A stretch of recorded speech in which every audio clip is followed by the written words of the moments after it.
I like what he does on the field. Meaningful last night of the regular disastrously bad. It made me stop and go. Power of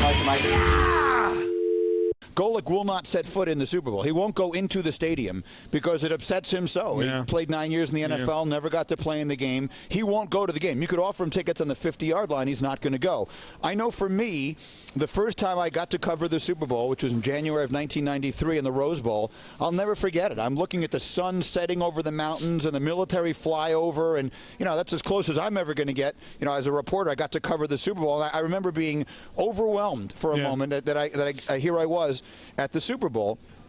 And so I asked Mark Schlereth, you were a young player in Washington when, and this is one of my favorite answers we've ever gotten. You're a young player in Washington. You hear your name announced. You're being introduced to go out and play in the Super Bowl. You're running out of that tunnel.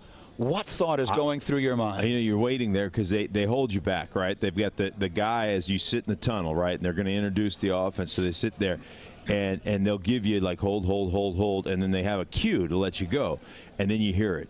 It's starting at right guard from the University of Idaho, right? And number 69, Mark Schlereth. And then they kind of patch and say, go. And the only thing I could think of, because you're walking through the tunnel and there's all kinds of TV cameras and there's cords and you got to – I'm like, man, do not trip coming out of this tunnel. You are going to look like a complete and total idiot. So, because as an offensive lineman, you make your living shuffling. It's all about your feet. Yeah. But I'm thinking the whole time, I'm like, it's turf. It was in Minnesota. So I'm like, pick your feet up, pick your feet up, pick your feet up, all the way down there, and you high-five and stuff. But that's the only thing that was going through my head as I was being introduced. Don't trip. Because you will look like the biggest idiot that has ever lived and played in this game. So there's no magic, there's no wonder, there's no, since I'm a little boy, this has been my dream. Don't trip. You're just thinking, don't fall down. But is there at some point, listen, I know old linemen are the most neurotic group in the game. You guys probably did all your throwing up before the game, the Super Bowl. So is there any point before the game starts where you're on the field and you're realizing the moment?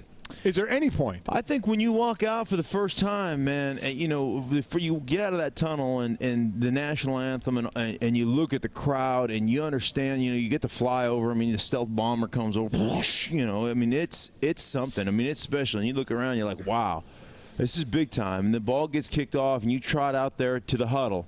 And, I was always nervous anyhow for everything. It doesn't matter. But that one is just that much more. So you're trying to calm yourself and say, all right, you know what? And you look forward to the first hit. You look forward to the first contact. You look forward to coming off the ball, getting in your stance, grinding in your feet, and just snapping your hips through and hitting somebody. Because once you hit somebody, then it's just a game again. Then you forget about everything else. You don't think about hey, the grandeur of this game. You don't think about, hey, what's on the line. You don't think about any of that. So all you think about doing is your job. That's it. But until you get that first hit, till you come snapping off that ball and make that contact, you are thinking about those things in the huddle. And it's that nervous energy that ends up hurting a lot of teams. Yeah. A lot of teams that don't handle that well.